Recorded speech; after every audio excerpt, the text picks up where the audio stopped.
Hi, my name is Alex Fleming and I'm a translator working from Swedish and Russian into English and also editor at Swedish Book Review.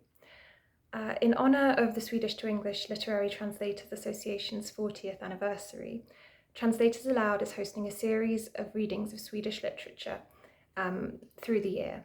Each month, a SALTA member will present one classic or contemporary Swedish book, and I'm delighted to be here this month presenting a contemporary book, Therése Söderlind's Vägen mot Bålberget, or The Road to Fire Mountain.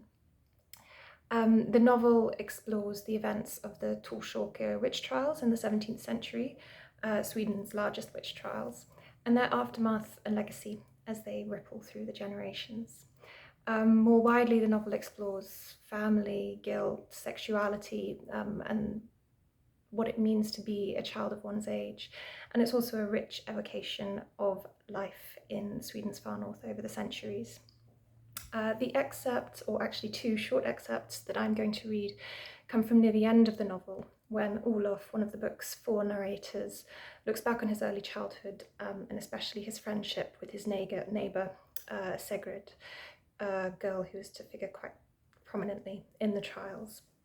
Sigrid comes from a deeply abusive home, and for her, she finds respite and solace in the forest and through flights into her own imagination. But these flights do not go unnoticed by what is quite a superstitious and gossipy village around her. This is taken from a larger excerpt that was published a few years ago in Swedish Book Review, so do go to swedishbookreview.org if you'd like to read more translations like this. So, from the very beginning, I remember voices in the cottage, voices that spoke of Sigrid. That wench walks on snow, slight as a spirit she is. She dances with the spirits, that's what I've heard, and the drowned, she dances for them till they reach salvation. No evil in that mind, but God have mercy on Erke and Malin when she is all they have. I was just a tyke at the time. Sigrid was 3 years older, but she kept me near, being the only other kid around. So long as we stayed on the farmsteads, no one forbade me from playing with her, but I think she knew from the start just where it was all going to lead.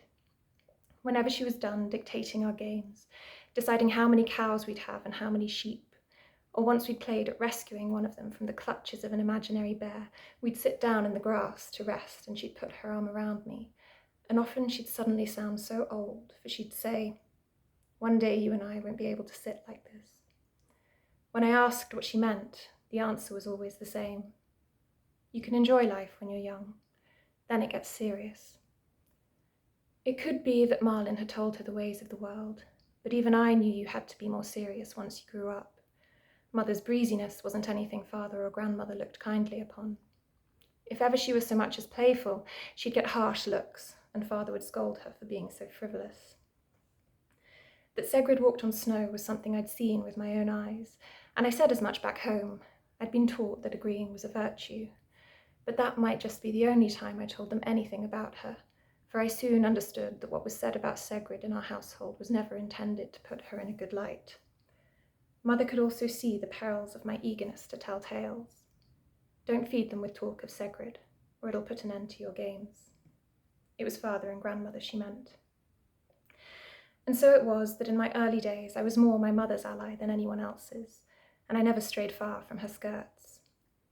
I knew she had my best at heart, even when she scolded us kids when we got a bit rowdy or made a mess of things. Yes, she had my best at heart. A child has only that inner knowledge to go on. All of that would change, though, when other concerns came to cloud my vision over the course of a whole winter. But, for those early years at least, I was Mummy's little boy. Sigrid being able to walk on snow was nothing peculiar, by the way. I could do it too. Whenever the snow crust was hard enough, we'd run up the snowdrift behind the barn and play on the edge of the forest.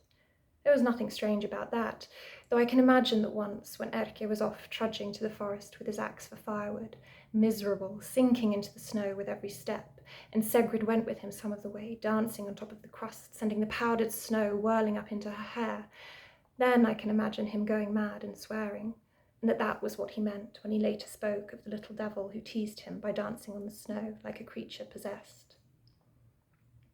And now the second excerpt. One day you and I won't be able to sit like this. When it was summer, she could say these words and sound so completely content with how things were. I was lying with my head in her lap, content too. My finger, which had been bleeding so profusely from that downed splinter, stopped dripping when Sigrid tied twisted blades of grass around it and said a rhyme. She held my wounded hand in hers while I rested under the sky, practically up in the clouds.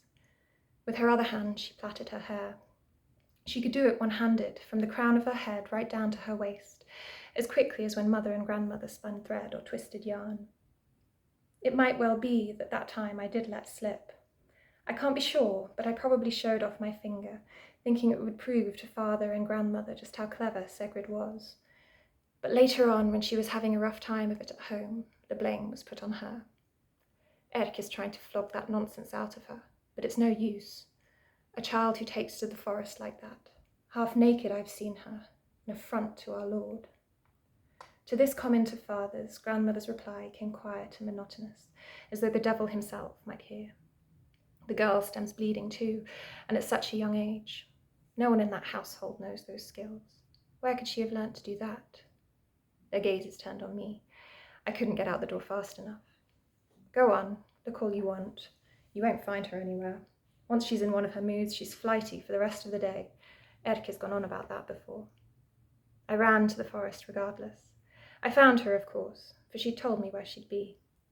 I told her I wanted to help her escape Erik's tough blows, that I'd intervene in the barn as soon as I was a bit bigger, but she wasn't having any of it. It'll only be worse for me if father sees you, she warned. So I had to content myself with waiting for her at the edge of the forest, or finding her by the pond.